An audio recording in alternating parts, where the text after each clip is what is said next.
Hi guys. Well, as I thought would happen, as soon as I started researching Jack the Ripper, I really got into it again. It's now that I'm sort of like looking at it with new eyes, having been looking at mudflood, etc., and orphan trains and workhouses and prisons and mental hospitals, etc. It's even more of a conundrum than it was before. So today I went down a couple of little rabbit holes. I was looking at prostitution, and I was looking at how a lot of women throughout England ended up inadvertently having to become prostitutes or whatever because their husbands got killed navvying and working, and they'd be left with children and would either have to take another man or go into a workhouse or resort to prostitution. And I mean, the big joke is that the Victorians were such moral people, when in actual fact the age of consent, decided by an all-male Parliament, was 12 years old, and you could have sex with a young girl or a young boy, whatever you were sort of inclined to do. And many women just ended up just literally with nothing to do, nowhere to go, nothing. But also, when reading Hippolyte Twain, he was talking about how the the difference between the rich and the poor was ridiculous. I mean, in Hyde Park, you'd have rich people with like 4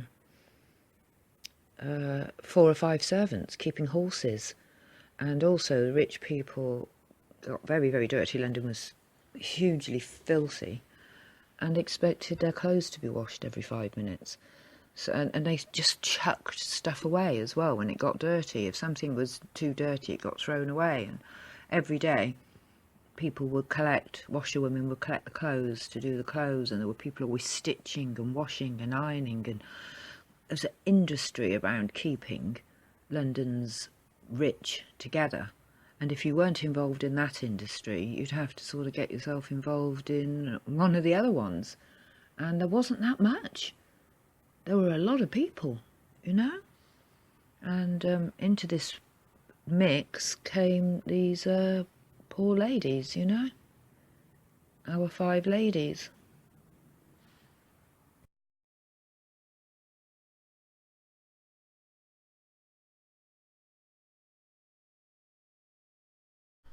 Well, as I mentioned in my other video, Jack the Ripper had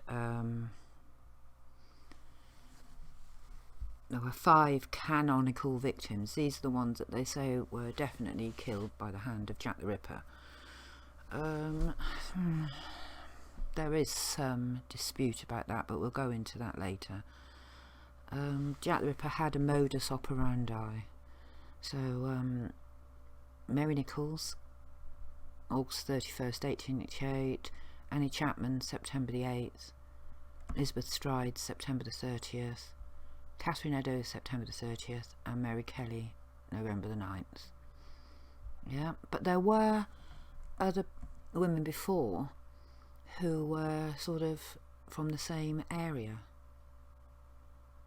and their murders are sort of looked at as being a little bit unusual for murders of the time. Quite often there were a lot of murders, but people got drunk and got killed in fights, domestic disputes, accidents, all sorts of stuff, and these just all seem to be a little bit out of the ordinary.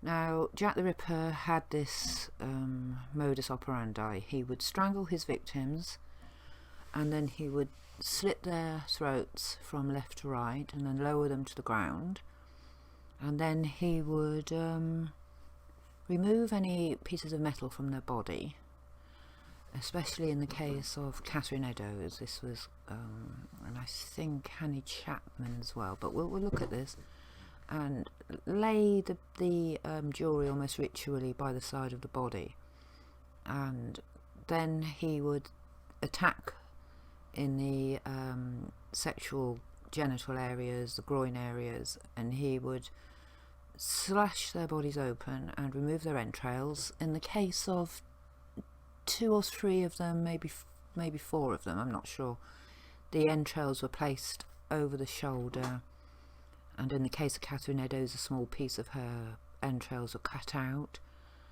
Wombs were taken, kidneys were taken, a kidney was taken, I think in the case of Mary Kelly, her heart was taken.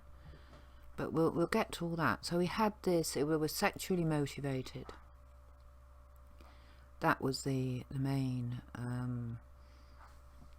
this slashing of the throat, ripping of the body, taking of organs, and the strange sort of ritualistic, seemingly ritualistic pattern that was there.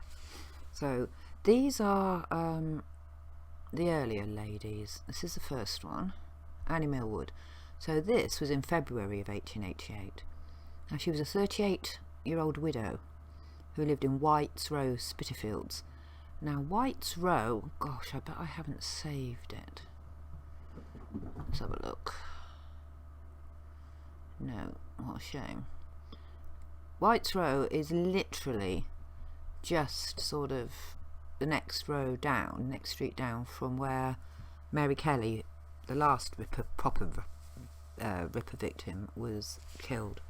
So it's in the area, and she got stab wounds to her legs and the lower part of her abdomen. She was attacked by a man she didn't know. He stabbed her with a clasp knife which he took from his pocket. No one saw the attack.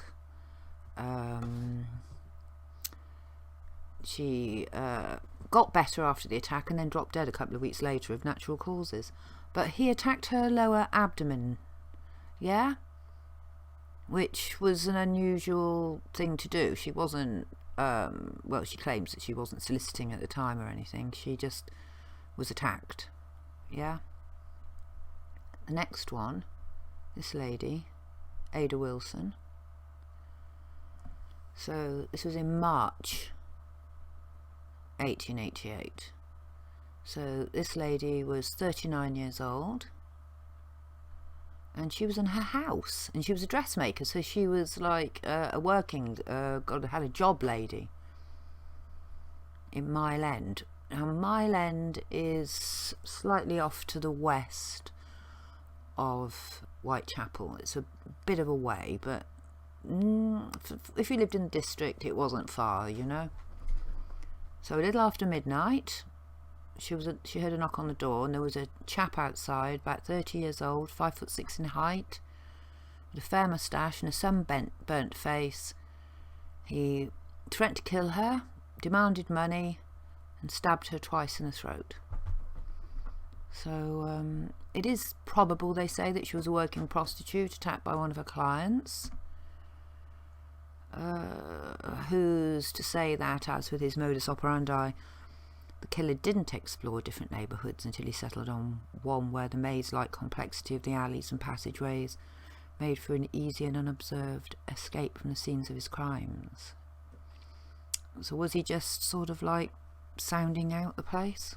Or were these just, as a lot of people think, just unconnected attacks? Next one was Emma Smith. Now a lot of people kick it all off with Emma Smith. They say she was the first, because it was after Emma Smith that the police actually opened a Whitechapel file. 3rd of April. In the early hours of morning on the 3rd of April, prostitute Emma Smith was viciously attacked by a gang. Now they beat her up and they put a blunt object inside of her, and she was very seriously injured and she died, yeah? And the brutality and the sexual nature of the attack shocked a lot of people. They said she'd been barbarously murdered, and they believe that this was probably the start of the Ripper attacks. And it does start to escalate after this. The next lady I'm going to look at is Martha Tabram. I think she was a Ripper murder victim myself. Now, she used to get money off her ex, you know, her bloke used to send her money, and then he found out that she was living with somebody else. So she went out and started soliciting, and she was in and out of boarding houses all over the place and workhouses. So it was a bank holiday Monday. Now, one of the other things with the Ripper case is that they were usually killed on a Friday or a Saturday. So this was a bank holiday Monday, but it's still a long weekend, isn't it? So on the bank holiday Monday of the 6th of August, Martha Tabram, also known as Martha Turner, a local prostitute in her late 30s, went soliciting on Whitechapel Road with Mary Ann Connolly, a very masculine-looking prostitute. What's a bit judgmental, isn't it? Who was better known in the area as Pearly Poll. Good grief. So what these girls did, they met with a couple of guardsmen, went drinking. A few people saw them. Martha disappeared with her client through the sinister arch that led into George Yard, later known as Gunthorpe Street, while Pearly Poll went off somewhere else. Yeah? It says George Yard was one of the most dangerous streets in London, in the locality. I don't think it was any more dangerous than anywhere else. In fact, I've sort of like thinking, oh, here we go, look, I did save it. I was thinking that, yeah, so, hang on, oh, it's going all funny on me. Take that down. Yeah, so you've got Dorset Street here. That other lady I was on about that was killed close to it was killed there. Yeah?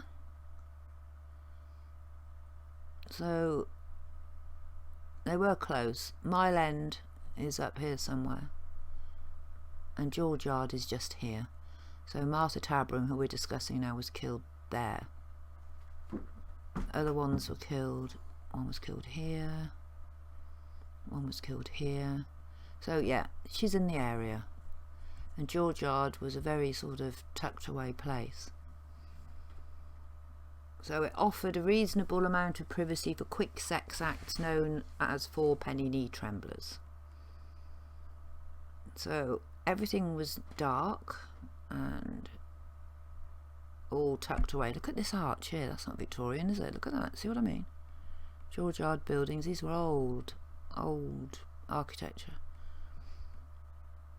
So one person passed the body and said he saw nothing, thought it was just somebody asleep, and then at 3:30 in the morning, somebody saw somebody lying there, and it was common for people to sleep on the building's landing, so he thought nothing of it and went to bed. And then at 5 o'clock, somebody else came home from work and found her body. He saw that she was lying in a pool of blood. She had 39 stab wounds. 39. All over her body, from her throat to her lower abdomen. They told the doctor told the inquest that the killer had used 2 different blades, and he said he didn't think sexual intercourse had recently occurred, and ruled out murder, rape as motive. I don't know. There's a sort of an artist's impression. There she is, bless her. She's just a plump old burnt out girl, you know. Poor Martha. So yeah, was she a victim? I rather think that it may have been an early attack, yeah, but at this point it was just crazy stuff, you know. Now I'm going to continue with the other victims separately, because they really do need to be looked at, and they're the areas where they were killed and a bit of their history. something that I found unusual, that I've been looking to try to find modern day relatives of these victims, because I think if I was the relative of a victim of Jack the Ripper, I think I'd probably want to know, and I'd sort of want to research the family and stuff. Maybe that they are about and they just don't want to investigate it. It's embarrassing for them, or you know, it's just not a particularly nice story, but I can't find anybody. Everybody likes to be related to somebody, don't they? But I'm sure they're out there. I'm sure I saw somebody that was related to Catherine Eddowes, because they all had children. They all had children and new people, and so yeah. Now this, at the same time that the Ripper murders were going on, this was going on. The Thames Torso Murders of 1887 to 1889, same time period. The Thames Torso Murders, often called the Thames Mysteries or the Embankment Murders, was a series of unsolved murders that took place in London in 1887 to 89. The series included 4 incidents which were filed as belonging to the same series. None of the cases were solved, and only one of the 4 victims was identified. Speculations have linked the Thames Murder series to that of the contemporary Jack the Ripper series. The murders were given much coverage in the contemporary press, though it never became as well known as the Ripper murders. So the first one, oh, my dog's just appeared. The first one, it's only like 12 o'clock. Where am I? Sorry. Was the Raynham mystery. So between May and June 1887, the remains of a woman's body was found in the River Thames village of Raynham. Workers first encountered a bundle with the torso of a female. Throughout May and June, various body parts were found until a complete body, with the exception of the head and the upper chest, could be reconstructed. So they didn't work out who that one was. Then there was one found at Whitehall between the 11th of September and the 28th of September of 1888. Now that is right in our time period. That is in the time period of one of them leading up to two more on the 30th. So the dismembered remains of a woman were discovered at 3 different sites in the centre of the city, including the future site of Scotland Yard. The investigation concluded that the dismemberment had been performed by someone with medical knowledge but could give no cause of death. The injury returned a verdict of found dead Elizabeth Jackson. So they identified that one. On June the 4th, 1889, which is the following year obviously, a female torso was found in the Thames at Horsley Down. And more body parts were soon found in the Thames the next week. The London Times on June the 11th reported that the remains found so far: Tuesday, left leg and thigh off Battersea, lower part of the abdomen at Horsley Down, Thursday, the liver near Nine Elms, right foot and part of leg at Wandsworth, left leg and foot at Limehouse, Saturday, left arm and hand at Bankside. So that the investigation concluded that medical knowledge had been necessary to perform the So yeah. So lastly, this was Elizabeth Jackson. Though the head was never found, the victim identified as Elizabeth Jackson, a suspected prostitute from Chelsea. So the last one, the Pinchin Street torso, on September the 10th, 1889. Police Constable William Pennett found the torso of a female under a railway arch. The murder remained unsolved. And a bit more here. Yeah. So Raynham is in the eastern part of Greater London. So it's quite high up. So the second torso, the Whitehall mystery, initially dismissed as a macabre joke by medical students. So Elizabeth Jackson was 8 months pregnant at the time of her murder, in late spring 1889. Like all the other victims, her head was never recovered. So where did their heads go? Yeah? Were they committed by Jack the Ripper? I don't know. Both the second torso and the later Ripper victims had had their uteri removed post-mortem. Elizabeth Jackson was destitute and supporting herself through prostitution. However, there are also a number of significant differences. Jack the Ripper killed 4 of his 5 canonical victims on the street, with the brutality of his mutilations escalating over time. He didn't make any attempt to transport his victim's body to a secondary location, nor to disguise the identity of his victims. I don't know about that. The last one was pretty smashed up. Yeah. The Thames Torso killer appears to have been more methodical. Yeah, I don't know. So they're talking here about it being a Freemasonic cover-up, and we'll look at that, yeah. Bruce Robinson, they talk it, because he talks about it in his book. The real reason it wasn't solved is because the police refused him to connect to the Jack the Ripper series. He thinks it was connected. And I wouldn't be surprised either. So anyway, I'm going to leave it for there. I think that's quite enough for now. And I will come back with our 5 canonical ladies in the next one. Thanks for watching.